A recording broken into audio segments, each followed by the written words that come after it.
Welcome to Bradle Broadcasting, Dramatic Reading Edition. I'm your host, Bradlebound, and this is A Canterlot Carol by Ghost of Heraclitus.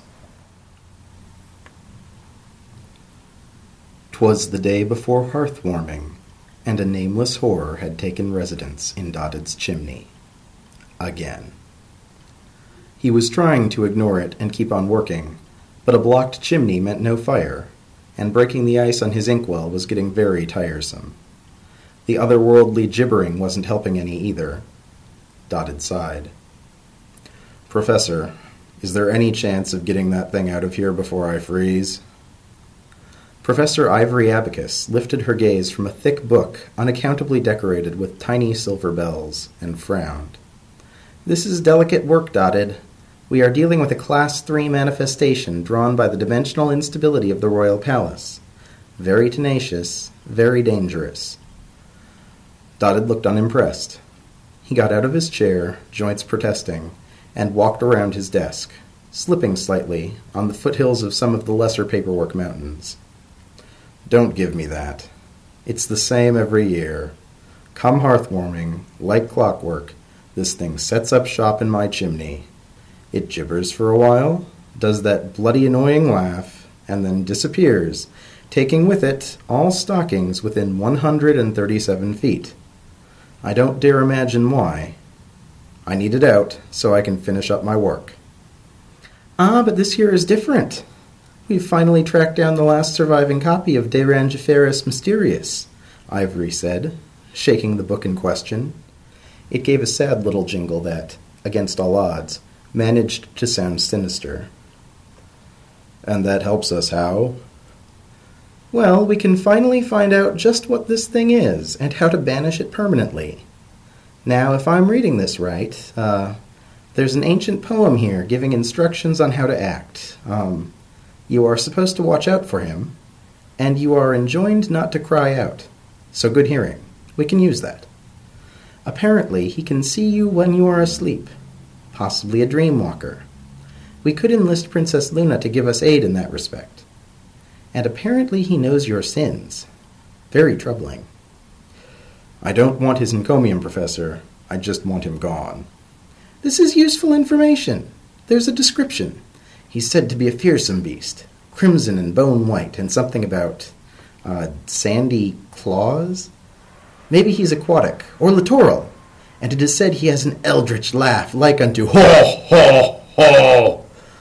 "Yes, I've heard it," said Dodded with considerable annoyance. He walked around Ivory Abacus and towards his fireplace. "Dodded, I don't think you ought to—" But Dodded had already stuck his head up in the chimney with considerably more enthusiasm than sense. "Hello there, Sandy, if that's your name. Do you mind pushing off and finding some other chimney to haunt? Just this once. It's just that I've plans for hearth-warming, and—" There was an explosion of sound, a deep rumbling more felt through the hooves than heard, and a flash of light. Then darkness. 'Twas the day before hearth-warming, and a nameless horror had taken residence in Spinningtop's chimney. To make matters worse, it was her boss. "Dodded, how did you get up there?" "I don't want to talk about it." Spinningtop considered this briefly and shrugged. "Oh, all right. I'll just get back to work then, shall I?" She chose to interpret the silence from the chimney as a yes, and sat back in front of the desk, continuing to write industriously. Occasionally she paused to think of the right word to use, pressing the quill into her muzzle absent-mindedly, in the way that used to make her mother absolutely livid. It was during one of these moments, while she was trying to think of a pleasant way to say reprehensible idiot, and idly looking through the window at the playful flurries of snow, that a voice came again from her chimney. "So, what are you doing?" "Oh, I'm trying to run damage control on this blue blood business. You—" "Hanging upside down in a chimney? What blue blood business?" He insulted the ambassador of the United Cities and heartland of Zebrica. Something about grass huts, or possibly skirts. He may have quite ruined the trade agreement. "Do you want help with the, whole chimney situation?" "Damn. I wish the princess would let us just gag him when he's in public. No, I'm fine. Professor Abacus dispatched a handy chimney sweep to help. Any moment now. Watch it with that brush, or you'll make me!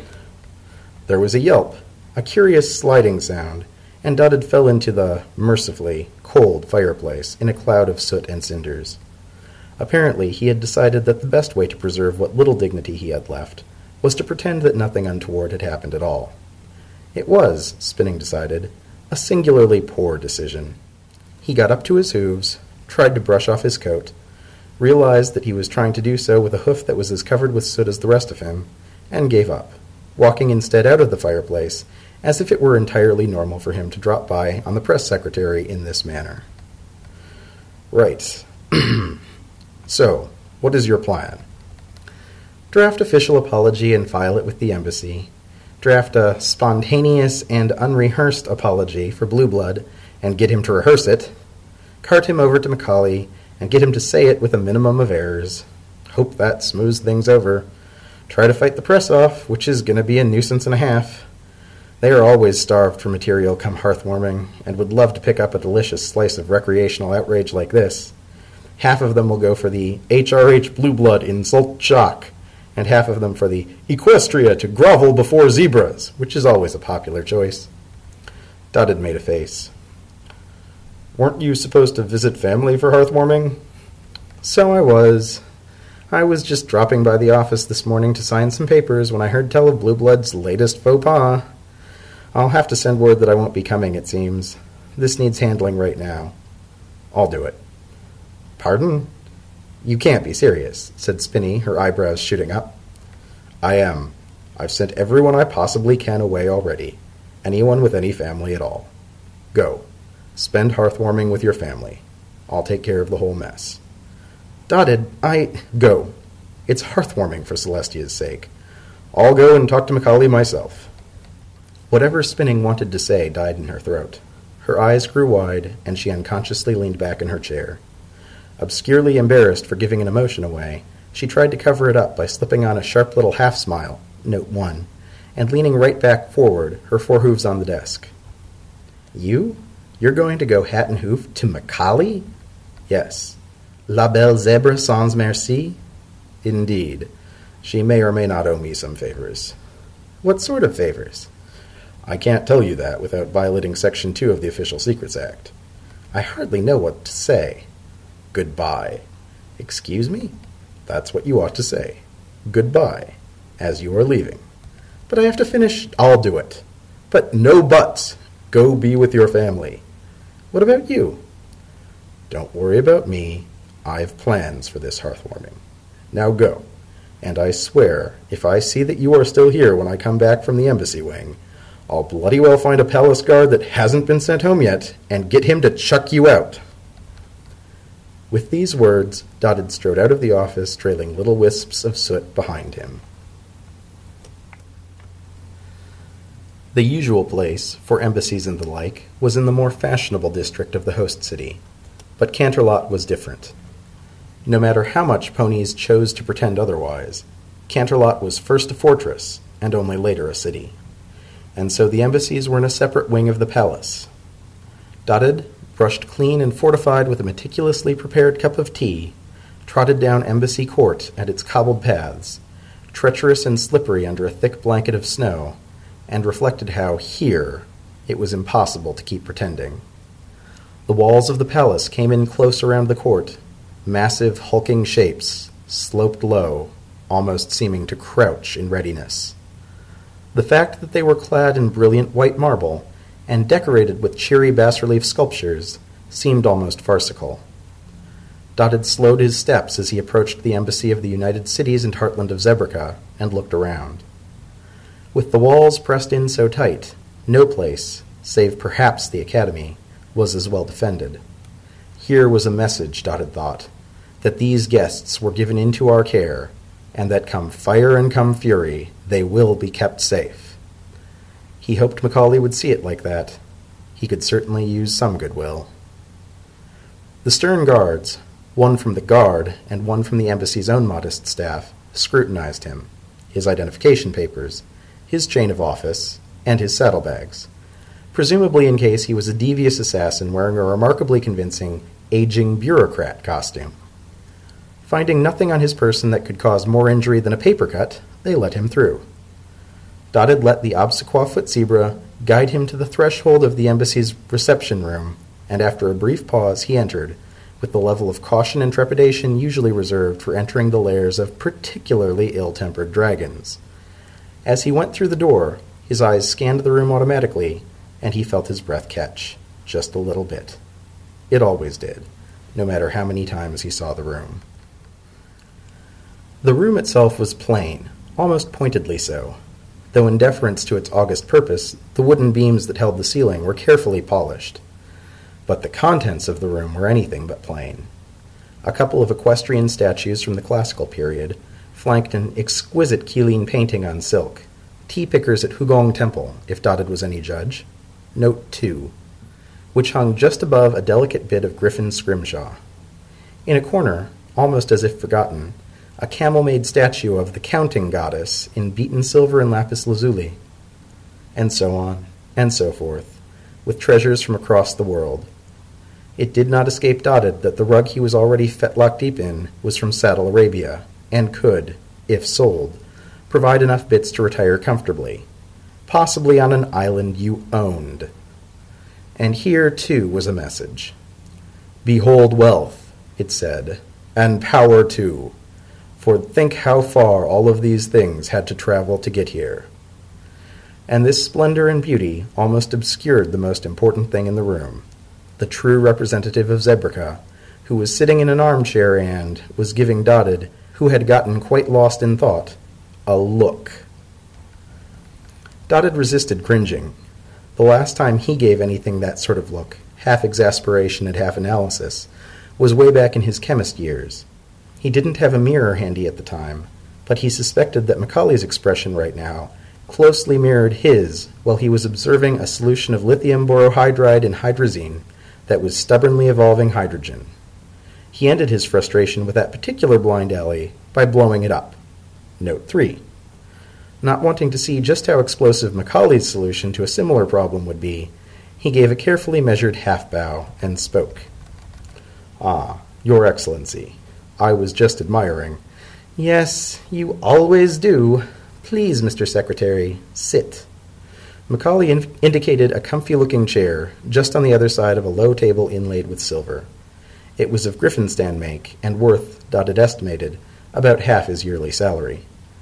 Walking very carefully so as to be certain of not breaking something that would, undoubtedly, turn out to be impossible to replace, Dotted approached and sank gratefully into the cushions.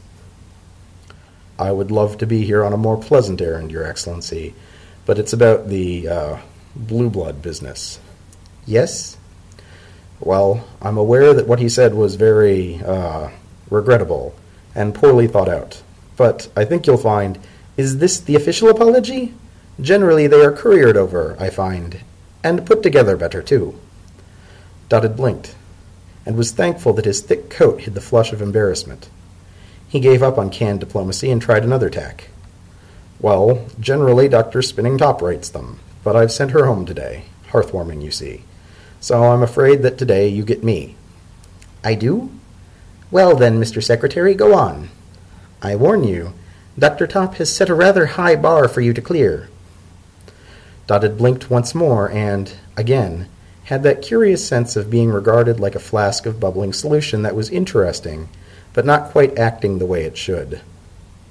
Well then, if Macaulay wanted to experiment with hyperjoules, she'll have to deal with the occasional explosion. "I'm afraid I won't be attempting that particular hurdle, Your Excellency. What His Highness said was idiocy, and I can deliver an apology to you, and, if you insist, I can have His Highness dragged here to deliver it himself. But I'm afraid you'd be able to spot the strings quite easily, as me or Spinny puppets him through the motions. The truth, Your Excellency, is that Prince Blueblood is not sorry, not even a bit, and he cannot be made to be sorry. To the best of my knowledge, he has never offered a sincere apology to anyone in his entire life. I am sorry, on the other hoof, sorry that you were given offense, and that His Highness embarrassed my government and my people, especially on a day when we ought to be dedicated to our better natures. I am sorry, but I can't quite apologize for a slight that I did not make. So I can only ask, in the spirit of hearthwarming, in the spirit of goodwill, that you let this instance slide. I can offer no better." Dotted paused, took a few deep breaths, and recalled, as the bridges behind him burned merrily, that he generally avoided negotiations like this. For good reason. Still, there was nothing for it. He waited to see what Macaulay would do, fully prepared to be cast headlong from the embassy and to have to explain to the assembled government and his own civil service why the trade agreement fell through. Absent-mindedly, he tugged at his chain of office and got it to sit a little bit more straight. He was quite surprised as Macaulay spoke, her tone unusually mild. "Hearth-warming. A very unusual holiday, I always thought." "Excuse me?" Dotted asked. This was not how he expected things to go. "Hearth-warming," said Macaulay, picking up a glass from the table, taking a sip, and gesturing with it as she continued to speak, "is an anomaly. Oh, a lot of cultures have a holiday at just about this time of year, some sort of festivity to call back the sun from the brink of solstice. What puzzles me is why would ponies celebrate such a thing, and with such enthusiasm, when they, of all peoples, should know that the sun will never abandon them?" It was only by a supreme act of will that Dotted kept his mouth closed. Not how he expected things to go at all. He was so surprised by the unusual direction the conversation had taken that he was half startled to hear himself reply. "It's not really about the solstice." "Oh?" "The historical event that it commemorates did happen in the dead of winter. During a distant period, the three tribes—" "Yes, I am aware of what it commemorates. I read about it, and, of course, I watched a rather excellent play a few years back." "Right. Well, it's not about the cold or deprivation. We're hardly hungry at this time of year, far from it, and the holiday isn't called hearth-warming for nothing. It's not about the night, either. We cherish it as much as the daytime. What hearth-warming is, Your Excellency, is a reminder." "A reminder? To be good? Goodwill to all and all that?" "Such is the cliché, but that's not what I meant. I've only ever met two ponies who could be said to truly bear goodwill to all, and the royal sisters are divine. Indeed, it could be said that this capacity for universal goodwill is what makes them divine, more so than the fact that they bring forth night and day. But we, Your Excellency, are small, and our capacity for goodwill is commensurate." Macaulay leaned back in her chair and took another sip from her glass. Then she put it back on the table, spoke again, her eyebrow quirking upward. "Does that not strike you as cynical, Mr. Secretary?" "Not really, no. Rather the opposite, in fact. If we could feel for every pony, excuse me, every one, everywhere, our hearts would burst. It is no more reasonable to expect a pony to be able to bear universal goodwill than to expect them to be able to move the sun." "Then what does hearth-warming remind us of?" Dotted looked thoughtful for a moment, and the tension in his shoulders appeared to melt away. When he spoke, his voice owed a lot more than usual to the island of his origin, his prim and perfect Canterlot accent slipping slightly. "Of family and of friends. We are enjoined to love our families and our friends more fiercely during hearth-warming, not because the time itself is important, but to remind us to truly appreciate that they are there, to not take them for granted, to remember, Your Excellency, the sheer miracle of not being alone. It's like gift-giving, which is an equestrian custom at this time. The cliché is that it is better to give than to receive, but that's not really true. Better to say that the point is to give. An old school friend of mine, from Griffinstan, was talking about this remarkable custom and described gift-giving as a thoughtful infliction of joy. Perhaps not the most felicitous turn of phrase. She was still coming to grips with equestrian, but it stuck with me. I guess you could say that it is about being thoughtful, a reminder to not only love, but to be mindful of that love, and to be grateful for having some pony to share it with." Macaulay smiled, which, for a moment, made her look like someone's grandmother. Someone with an expensive education, yes, and possibly a princedom, but a grandmother all the same. Dotted's imagination, at full extension, could just about imagine her in conjunction with an apple pie, though she'd probably insist on discussing the symbolism of that particular form of dessert. She leaned forward and spoke, still keeping a smile. Put like that, it sounds quite cheering. Thank you, Mr. Secretary. That does bear thinking about. Oh, but forgive an old hippologist for indulging her interests. Now, what did you call it? Blue blood situation? She said, sighing. She seemed lost in thought for a second, looking for the right word, and then spoke again. You know that my people consider words to be of great importance, yes? We set great store in things said. Of course. It's why the scent only speak. Quite. But in thinking like this, you perhaps lose sight of another aspect of this worldview. To be of worth, to a zebra, is to speak things worth hearing and worth remembering. It so follows that the words of someone without worth are of little significance indeed. I'm not sure I follow you. It's simple, Mr. Secretary. The word of someone like your Prince Blueblood is worth, oh, so very little.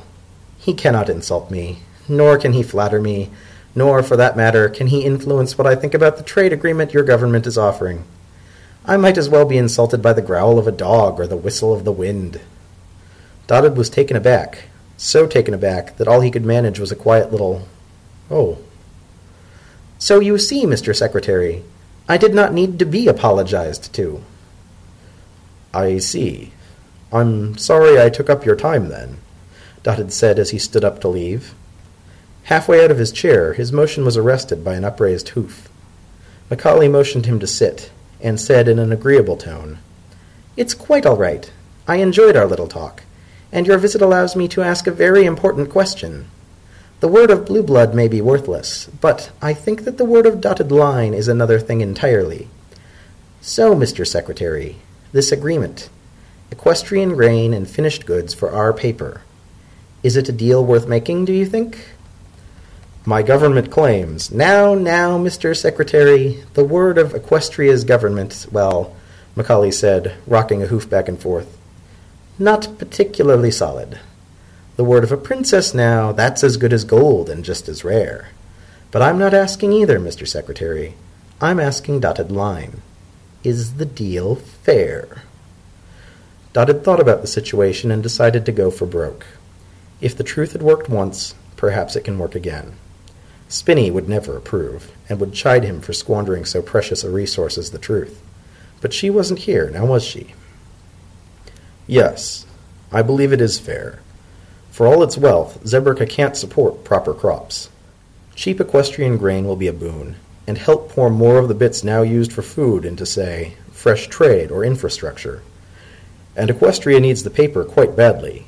Our demand easily outstrips our own production, and we dare not cut down old-growth forest just to turn it into, Dotted said, waving his hoof dismissively, forms and newspapers. Trees take a lot of time to grow back. Papyrus doesn't have that problem. And we've silo upon silo of grain just moldering away. Much better to send it where it will be of use. I've seen the reports, and I suspect the deal will favor us initially, but will provide the greatest benefit to Zebrica in the long run. And this is the truth, then? No, I don't know the truth. But I've not deceived you, and I've hidden nothing. Macaulay's smile grew even broader. Dotted wasn't sure what sort of bubbling flask he was now, but he suspected, based on Macaulay's look, that it was the sort of flask whose contents could be turned into a dissertation, a couple of papers, and a grant, with enough left over to cause a seriously satisfying explosion. Then it is done. I'll send my recommendation to my government tomorrow. Just like that? I choose to trust you. Apparently, that's appropriate, given the season. And speaking of that, I mustn't keep you any longer. There are celebrations you need to get to, no doubt. Indeed, Your Excellency. I have plans for hearth-warming. Dotted made his way to his office quickly, mind racing. There was a lot to do, sure enough, but at least every pony was heading home for hearth-warming. He made a mental note to send word to Spinny that the blue blood fiasco was well in hoof. No sense in her worrying over the holidays. He raced down the plush corridors of the cabinet office, quite strange and alien now that they weren't bustling with activity, and heaved open the door marked D.H. Line, Cabinet Secretary.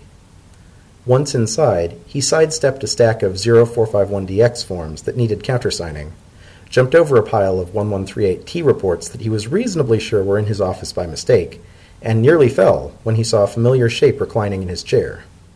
"Leafy, what the hay are you doing here?" Leafy unfolded from the armchair and gave Dotted a brittle smile. "Dotty, I was waiting for you, actually, and was just getting—" "Waiting for me, nothing. Aren't you supposed to be in Philadelphia?" "Oh, Celestia, is everything okay? Did something—" Seeing the panicked look in Dotted's eyes, Leafy made a placating gesture with his left hoof. No, everything is fine. I'm flying to Philadelphia in a little while. I just wanted to, Hearing that everything was fine, Dotted deflated and leaned back on a suitable pile of paperwork. Leafy got up from the chair and motioned to it with his hoof, but Dotted waved it away. Instead, he spoke. "Why are you here, then? It took me long enough as it is to get every pony to leave. Damn near had to pry Spinny out with a crowbar. Don't tell me I'll have to go see if there are any guards' ponies still on duty to get them to toss you out." Leafy smiled, but it was clear that his heart wasn't in it. He fluffed his wings a few times, looking anywhere but at Dotted. Finally, and with considerable reluctance, he spoke. "Look, Dotted, about Philadelphia, I've been thinking. We could probably get you invited somehow. I know they said family only, but when you think about it, a godfather is really—" Dotted raised a hoof and shook his head. "Leafy, no. Even I know better than to go where I'm not wanted. Inky's family, bless 'em, never liked me, and would like me even less if I were to drop in. At hearth-warming of all times, uninvited. But, relax. I'll be fine. But it's good that you dropped by, actually, because now I can give you this." With those words, Dotted trotted over to a cabinet, dislodged a draft proposal for a flat tax scheme he intended to burn, and fetched a stack of parcels. Picking them up in the dim glow of his telekinetic grip, he carried them over to the desk and set them down with a considerable amount of satisfaction. Seeing Leafy's bemused look, he explained himself. "Presents. I won't be there to give them myself. I would have given them to you earlier, but this one," he said, indicating a very slim parcel marked Rose in Dotted's neat hoof-writing, "was a bit of a challenge." Smiling, Leafy picked up the parcel, weighed it, and raising it to his ear, gave it an experimental shake. "Very light. I can't imagine what it could be unless—" Leafy's eyes went wide. "Unless— the tickets? Celestia, you got the tickets? How? There's not even standing room left." Dotted sniffed, a smile that, under any other sort of circumstances, would seem insufferably smug playing on his lips. "Standing room indeed. These are box seats, I'll have you know. Nothing but the best for my goddaughter, do you hear?" "Box seats? Box seats? How in Tartarus did you manage to get box seats?" Dotted leaned back on his makeshift paper chair and grinned. "Well, you know how I'm technically the civilian head of all of the intelligence agencies?" Oh. Suddenly I'm not sure I want to hear the rest of this story. Probably for the best, really. Rose will be ecstatic, you do know that. That was the notion, yes. My present should find you somewhere tomorrow. Should have been here early, but you know how it is with delivery.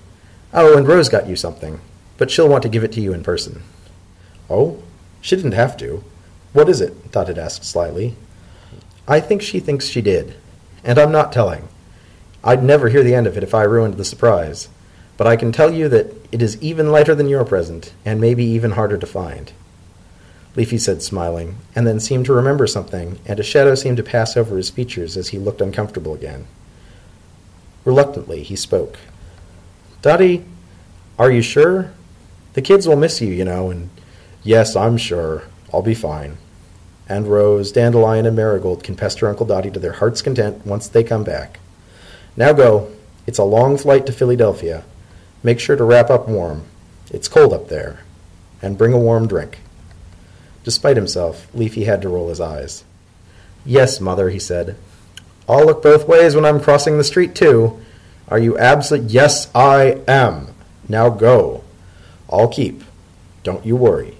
I've plans for hearthwarming. Night had fallen. The weather ponies, as their last job before leaving for home themselves, cleared up the skies, driving away clouds thick with snow, and so the sky was crystal clear, and thousands of stars burned bright in the night. Luna's best work of the year, without a doubt. The only thing that occluded the magnificence of the stars was the occasional burst of fireworks, gleaming in red, orange, and green, and then settling back to the ground in a shower of dancing sparks. Dotted saw none of that, however. He sat quietly at his desk, his office cold and lit only by a small desk lamp, the fireflies in it sleepy and sluggish. Occasionally it flickered, sending shadows dancing on the walls. Methodically, he picked up the next form from the stack on the floor, scanned it, scribbled his name in a corner, and placed it on a separate pile which had in the past few hours grown to worrying proportions. His desk faced a rather handsome picture window, but somehow he managed to not look through it at the gleam of the stars or the inviting warm glow of windows all over town. He especially didn't look up at the glare of the fireworks. He liked them altogether too much. The room was quiet, the only sounds the scratching of the quill on paper, the creak and pop of the building as it adjusted to being empty, cold, and dark, and the tick-tock of the desk clock as it sliced the all-too-long night into manageable bits. Dotted sighed, shifted his position, winced at an unexpected stab of pain from his back, and picked up another form. A particularly magnificent firework burst over downtown Canterlot, bathing everything in crimson light. Dotted averted his eyes, focusing on the form. He read the incident summary, checked the appropriate boxes were filled in, made a complex scribble in the lower right corner that looked like a seriously tangled piece of string, or, if one squinted just so, the words D.H. line. He put the form onto the pile. There was another burst of fireworks, even more brilliant than the last, strong enough to cause sharp shadows to be cast all over the very nearly deserted office. This time Dotted covered his eyes with his hoof. When he lifted it, it was unaccountably damp. He sighed again and levitated a piece of paper he had put just under the edge of his blotter. It was a neat list of various jobs with, it must be said, a great many check marks, but even more empty boxes. And the last item was a real doozy. Finalized draft proposal for Zebrica Treaty and check for legality, it said. Normally a job for 20 ponies. Tonight, he was doing it, and not a few others. His fault, really. He had sent every pony home. Well, almost every pony. Dotted growled in frustration at those empty boxes and looked at the clock and frowned. It really wasn't that late, but he was bone-tired. He looked at the mess of paperwork that surrounded him and sighed. It'll keep until tomorrow.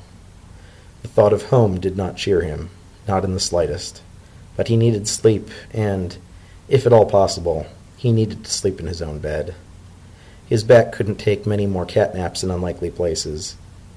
Moving like a clockwork automaton with half its gearing stripped, he dried his quill, put it away in the little holder that was, inexplicably, shaped like a small chintzy sofa, capped the inkwell, sorted the paperwork, and got up, ever so carefully.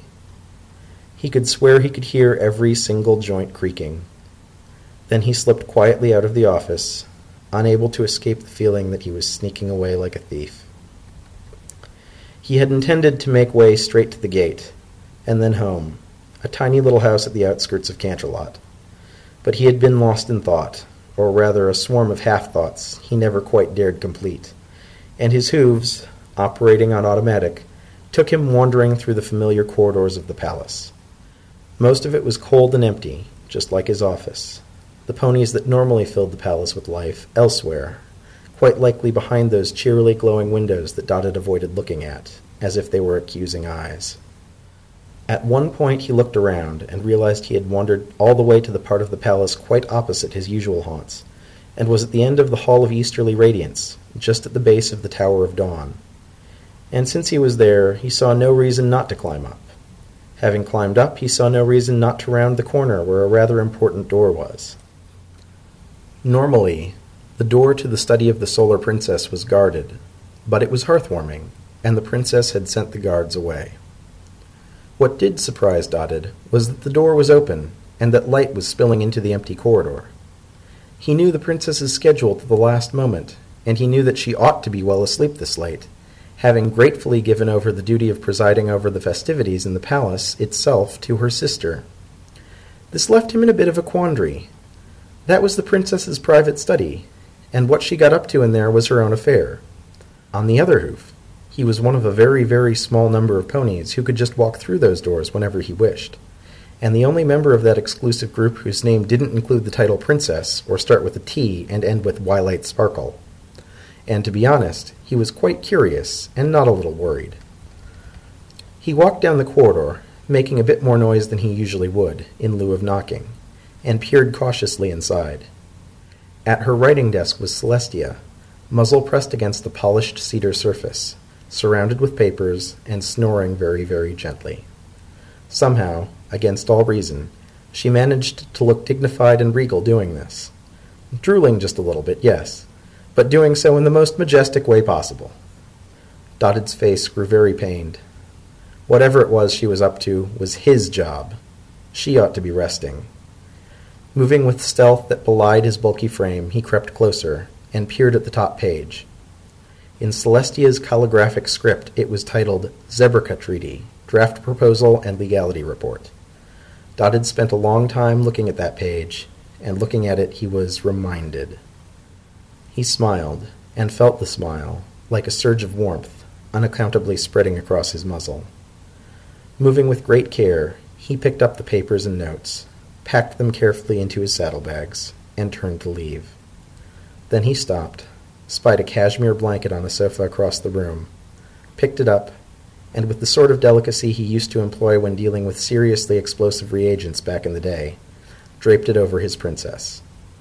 He didn't know if gods grew cold, but he'd take no chances. Not with her. Dotted made his way back to his office much faster this time. Instead of wandering, he walked in his usual manner, quickly, picking the most direct routes. He even braved the inner courtyard, despite the icy weather, in order to save a lengthy and circuitous trip through the southern wing. He rushed into his office, stamping to dislodge the little bits of snow that clung stubbornly to his thick coat. He surveyed the room, dark, cold, and uninviting, and clicked his tongue disapprovingly. With a few taps he awoke the fireflies in the globes set along the walls, and with a flare from his horn he made the fireplace burst into cheery flame. He warmed his hooves at the fire for a few moments, making a mental note to send something nice to the good professor, and once sufficiently warm, trotted over to the window where, tunelessly, he made himself a cup of tea. Occasionally there'd be a flare of fireworks from outside, and he'd lift his eyes from his very important work to look and grin like a fool. As his thesis advisor could mournfully attest, Dotted did like things exploding. Once the tea was safely in a steaming cup, he carried it over to his table, flung himself into the chair which creaked, just like it always did, and he uncapped the inkwell with a decisive snap and set to work, humming tunelessly. He had plans, this hearth-warming.